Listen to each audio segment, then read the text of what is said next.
Nessa aula eu vou falar para vocês sobre momento linear, que é um conceito bastante importante para a gente entender colisões como essas aí que vocês estão vendo.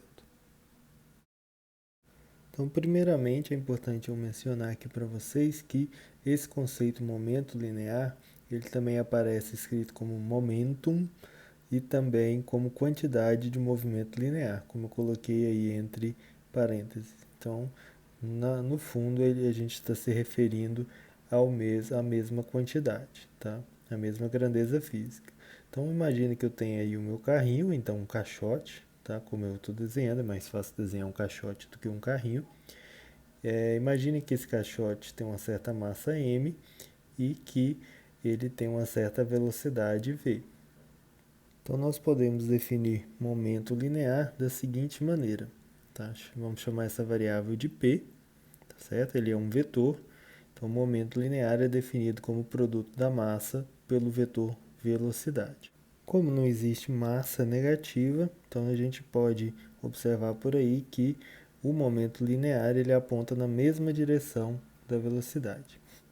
Bom, agora eu vou escrever a segunda lei de Newton em termos do momento linear. Essa é uma das vantagens de se utilizar essa variável e originalmente Newton, quando desenvolveu as leis da mecânica, ele escreveu a sua segunda lei dessa forma que eu vou mostrar aí agora.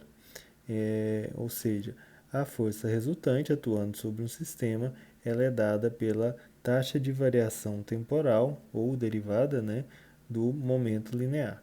Então, só para a gente checar, ver se realmente faz sentido com aquilo que a gente já sabe.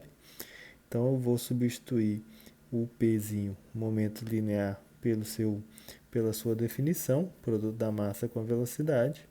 Então, fazendo essa substituição, como eu estou mostrando aí agora, e aplicando a derivada, como a massa ela é uma constante, eu posso aplicar a derivada somente sobre a velocidade, e nós sabemos que a derivada da velocidade em respeito ao tempo é a aceleração, então a gente obtém aquilo que a gente espera em termos da segunda lei de Newton, aquilo que a gente está mais acostumado. Ou seja, que a força resultante é o produto da massa com o vetor aceleração.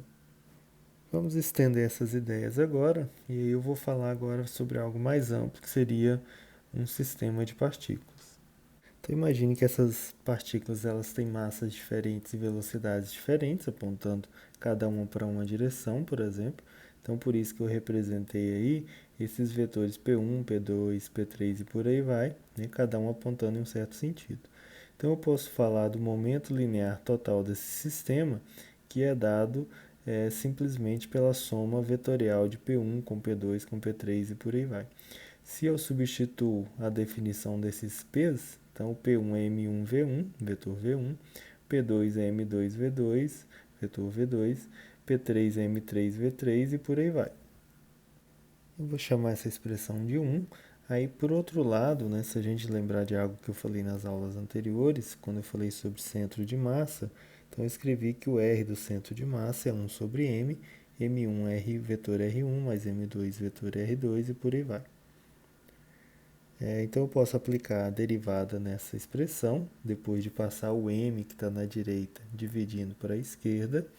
Então fica com MR centro de massa, vetor centro de massa, M1 R1 e assim sucessivamente. Então, quando eu aplico a derivada nessa expressão aí que eu acabei de escrever, lembrando que ela é uma expressão vetorial, né, mas mesmo assim eu posso derivar, como as massas são constantes, eu fico com a massa do lado esquerdo com a massa total derivada do R do centro de massa em relação ao tempo, e do lado direito as derivadas temporais vão atuar nos R's, no R1, R2, R3 e por aí vai. Então, do lado esquerdo, a derivada é a velocidade do centro de massa, e dos lados direito, a derivada do R1 com respeito ao tempo é o V1, e assim sucessivamente, para cada uma dessas grandezas. Então, eu fico com mv, velocidade do centro de massa, e do lado direito, se a gente observar, isso é exatamente o momento linear da partícula 1, mais o momento linear da partícula 2, mais o momento linear da partícula 3 e por aí vai. Se eu comparo essa expressão que eu chamei de 2 com aquela que eu chamei de 1, reparem que do lado direito dessa 2, eu tenho exatamente a soma dos momentos lineares. Então, isso mostra para mim que a massa total do sistema vezes a velocidade do centro de massa é igual ao momento linear total desse sistema de partículas. Então, eu posso me atentar somente com a massa total e a velocidade do centro de massa para eu entender de forma mais profunda o que acontece com esse sistema. Então, eu posso dar sequência aí, falando sobre a segunda lei de Newton na forma da velocidade do centro de massa e da massa total. Então, olha só, eu tenho mv, velocidade do centro de massa, igual ao momento linear total, que é o P maiúsculo. Se eu aplico a derivada, da derivada temporal, eu obtenho que do lado esquerdo eu tenho a aceleração do centro de massa vezes a massa total, enquanto que do lado direito eu tenho a derivada do P, momento linear total, em relação ao tempo. Ou seja, do lado esquerdo eu tenho a massa do sistema como um todo vezes a aceleração do centro de massa, que é a força resultante atuando sobre o centro de massa, e do lado direito eu obtenho que isso é igual à taxa de variação do momento linear em relação ao tempo.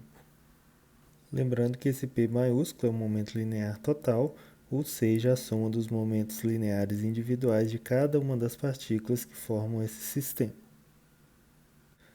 No entanto, o ponto mais importante em relação ao momento linear diz respeito às situações em que a gente pode empregar a sua conservação.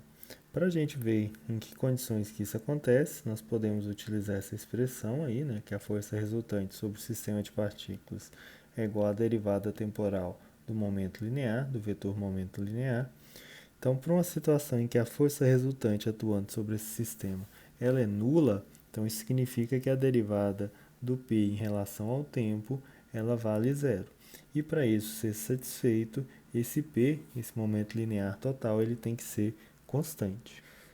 Isso significa que para um sistema qualquer que seja isolado, né, que não tenha nenhuma força externa atuando sobre ele, essa quantidade aí, esse momento linear total, que é dado pela soma dos momentos lineares de cada uma das partículas que compõem esse sistema, ele tem que se conservar, ou seja, ele tem que se manter o mesmo, não importa qual a forma de interação, né, como que essas partículas elas estejam interagindo ao longo do tempo. Então esse é um conceito bastante poderoso que a gente pode utilizar de uma forma bastante ampla, como a gente vai ver mais no futuro, principalmente em situações que envolvam colisões entre partículas. Ou uma outra situação que é bastante interessante da gente analisar sobre o ponto de vista da conservação do momento linear total é uma explosão, como essa daí que eu peguei desse vídeo da internet, da explosão de uma laranja. Como que isso funciona? Né? O que isso tem a ver com conservação do momento linear? Como as forças que fazem a laranja explodir, elas são forças internas, isso significa que mesmo após a explosão, o momento linear desse sistema laranja mais explosivos, né, deve se manter o mesmo. Então, como inicialmente a laranja e explosivos estavam em repouso e após a explosão a gente tem essa produção dessa chama e os fragmentos sendo espalhados para todos os lados, então, como esse momento linear ele tem que se manter, porque não houve aí a aplicação de uma força externa, só de forças internas da explosão. Então, se a gente somasse, né, se a gente tivesse as condições de fazer a soma dos momentos lineares individuais de cada uma desses fragmentos da explosão após essa explosão acontecer e fazer essa soma, o momento linear total tem que dar zero, tá? Já que inicialmente o meu sistema laranja mais explosivos ele estava em repouso.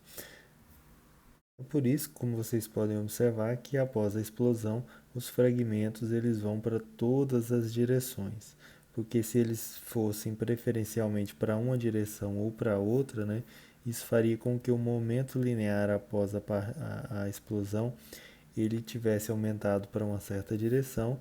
Isso faria com que o momento linear final fosse diferente de zero, que é o momento linear antes da explosão. Então é muito interessante isso e a gente pode sempre considerar que em situações envolvendo explosões, o momento linear final também é zero. porque as forças dos gases expelindo esses fragmentos são forças internas.